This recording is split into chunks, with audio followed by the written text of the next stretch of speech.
Everyone, welcome to online classes. दोस्तों, आज की इस वीडियो में हम बात करने वाले हैं डीएलएड फर्स्ट सेमेस्टर के लिए सामाजिक विज्ञान के पेपर के बारे में, यानी कि सोशल साइंस के पेपर के बारे में।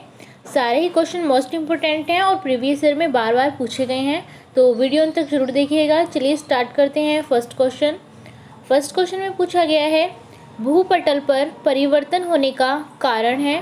तो भूपटल पर परिवर्तन होने का कारण है जल सागर, ज्वालामुखी और भूकंप। ये तीनों ही भूपटल पर परिवर्तन होने के मुख्य कारण हैं। तो उपरोक्त सभी इसका बिल्कुल सही आंसर होगा।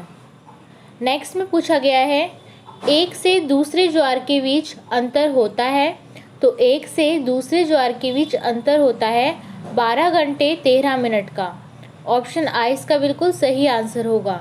12 घंटे 13 मिनट बाद एक दूसरा ज्वार आता है, यानी कि एक ज्वार के बाद जो दूसरा ज्वार आता है वो 12 घंटे 13 मिनट के बाद आता है। नेक्स्ट क्वेश्चन में पूछा गया है, एक पूर्णिमा से दूसरी पूर्णिमा तक अपनी कलाओं को पूरा करने में चंद्रमा को लगने वाला समय है। देखिए, इंपॉर्टेंट क्वेश्चन है और 2015 में भी पूछा जा चुका है। तो एक पूर्णिमा से दूसरी पूर्णिमा तक अपनी कलाओं को पूरा करने में चंद्रमा को 29 दिन 8 घंटे का समय लगता है। 29 दिन 8 घंटे में चंद्रमा अपनी कला को पूरा करता है। ऑप्शन साइज का बिल्कुल सही आंसर होगा।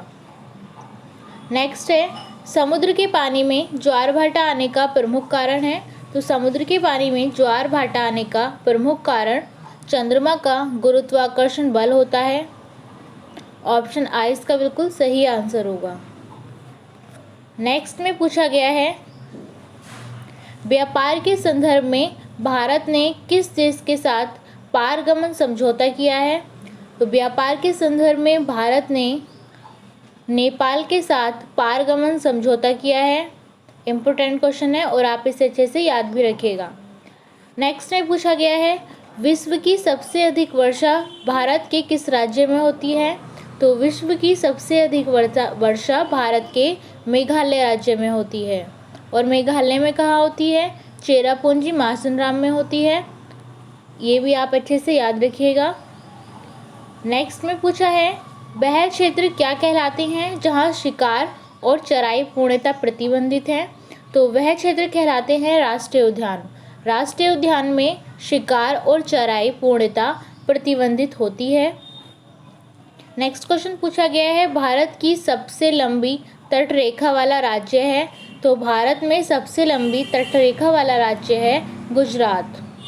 ऑप्शन साइज का बिल्कुल सही आंसर है और ये क्वेश्चन आपका 2017 में पूछा गया है। नेक्स्ट में पूछा गया है, शादवाद किस धर्म के दर्शन का मूल आधार है। तो शादवाद जैन धर्म के दर्शन का मूल आधार है। ऑप्शन द इसका बिल्कुल सही आंसर होगा। देखिए, सारे ही क्वेश्चन 2016 यानी कि प्रीवियस ईयर में पूछे गए हैं। नेक्स्ट में पूछा गया है, श्वेतांबर और दिगंबर नामक संप्रदाय किस धर्म से संबंधित है।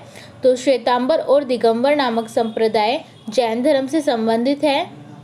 और जैन धर्म के जो 24वें तीर्थंकर थे वो कौन थे?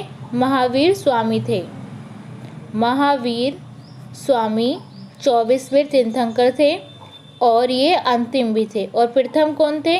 प्रथम थे ऋषभदेव। ऋषभदेव का नाम भी आप अच्छे से याद रखिएगा।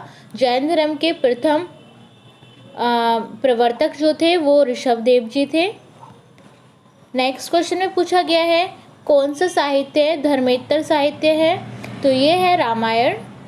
रामायण एक धर्मेतर साहित्य माना जाता है और ये क्वेश्चन आपका 2016 में पूछा गया है।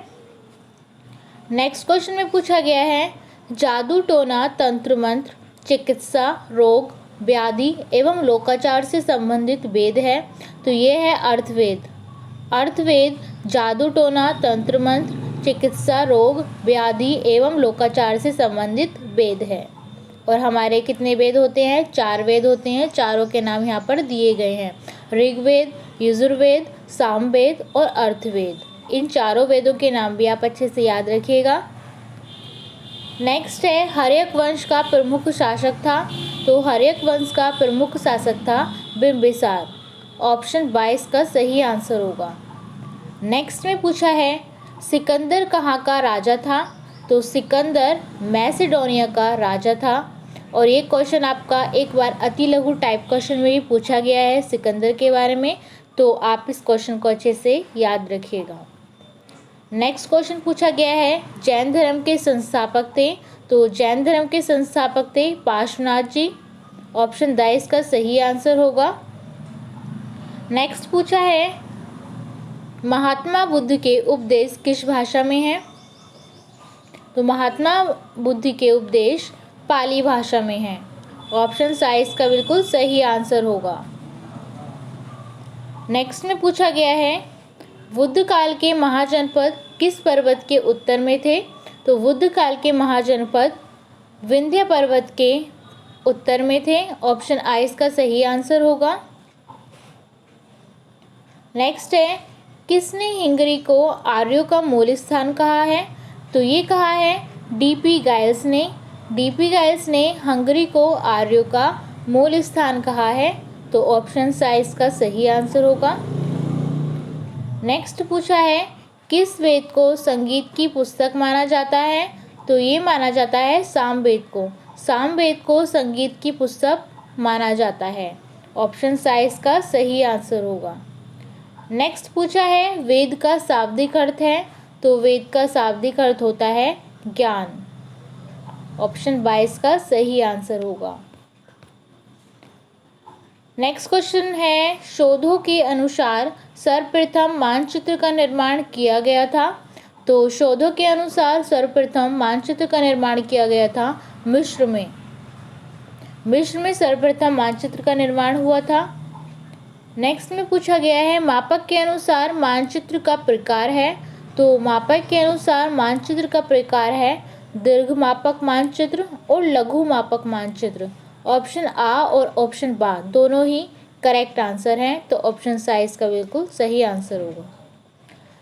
नेक्स्ट क्वेश्चन में पूछा गया है 16वीं शताब्दी में किस विद्वान ने मानचित्र बनाने की विधि का आविष्कार किया, तो 16वीं शताब्दी ने मर्केटर ने मानचित्र बनाने की विधि का विकास किया था।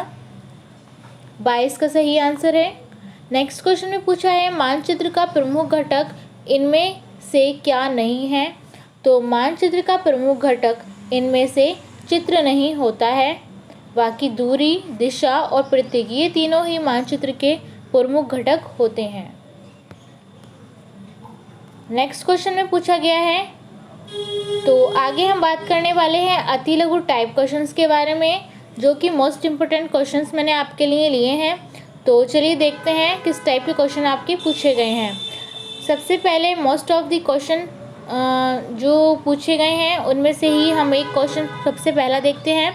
नासा की स्थापना किस सन में हुई थी, तो नासा की स्थापना हुई थी अमेरिकी राष्ट्रपति वाइट डी आइजनहोवर ने सन 1958 में नासा की स्थापना की थी। ये क्वेश्चन रिपीटेड क्वेश्चन है और आपके एग्ज़ाम में बार बार पूछा गया है, तो आप इस क्वेश्चन को अच्छे से याद रखिएगा।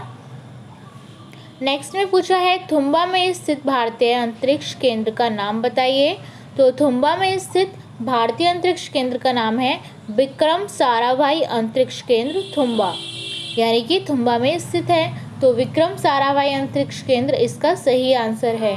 देखिए इम्पोर्टेंट क्वेश्चन है और मैं आपको अच्छे से बताना चाहूँगी कि ये क्वेश्चन आपके एग्ज़ाम में पूछे जा सकते हैं। नेक्स्ट क्वेश्चन में पूछा गया है स्पेस एप्लीकेशन सेंटर कहाँ स्थित है, तो स्पेस एप्लीकेशन सेंटर स्थित है अहमदाबाद में। ठीक है, इसे भी आप अच्छे से याद रखिएगा। नेक्स्ट क्वेश्चन में पूछा गया है नासा का पूरा नाम बताइए। देखिए ये क्वेश्चन भी काफ़ी बार आपके एग्ज़ाम में पूछा जा चुका है। तो नासा जो है वो एक विभिन्न अंतरिक्षीय अनुसंधान करने वाला एक अमेरिकी संस्थान है, जिसका पूरा नाम क्या है, national aeronautics and space administration.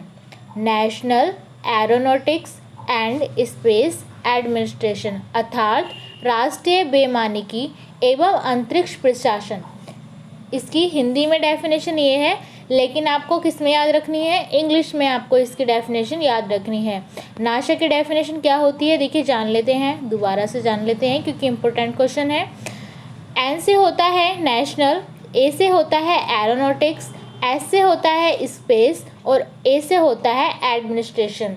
ये इसकी फुल फॉर्म होती है, आपको इसको अच्छे से रट लेना है। नेक्स्ट में पूछा गया है उपग्रह संचार के अनुप्रयोग को समझाइए। तो उपग्रह संचार के निम्नलिखित अनुप्रयोग होते हैं। पहला, दूरदर्शन कार्यक्रमों के प्रसारण में। सेकंड, रेडियो कार्यक्रमों के प्रसारण में। थर्ड, दूरभाष यानी कि मुख्यतः लंबी दूरियों के लिए, जिससे कि हम फ़ोन वगैरह से बातचीत करते हैं। फोर्थ, मुद्रित संदेश प्रेषक यानी कि टेलेक्स के लिए। फिफ्थ, मुद्रित संदेश अथवा चित्र के प्रतिचित्रण यानी जैसे कि एग्जाम्पल फैक्स के लिए। सिक्स, वायरलेस द्वारा जासूसी कार्यों के लिए उपग्रह संचार का प्रयोग किया जाता है। ये 6 आपको अनुप्रयोग आपको अच्छे से याद रखने हैं।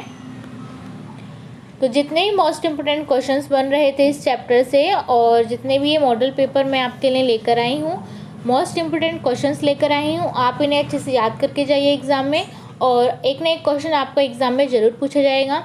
और यदि आपको वीडियो पसंद आया तो प्लीज़ वीडियो को लाइक, शेयर और चैनल को सब्सक्राइब करना बिल्कुल मत भूलिए, ताकि ऐसे ही इम्पोर्टेंट क्वेश्चंस आपको सबसे पहले मिलते रहें। आज के लिए बस इतना ही। Thank you so much.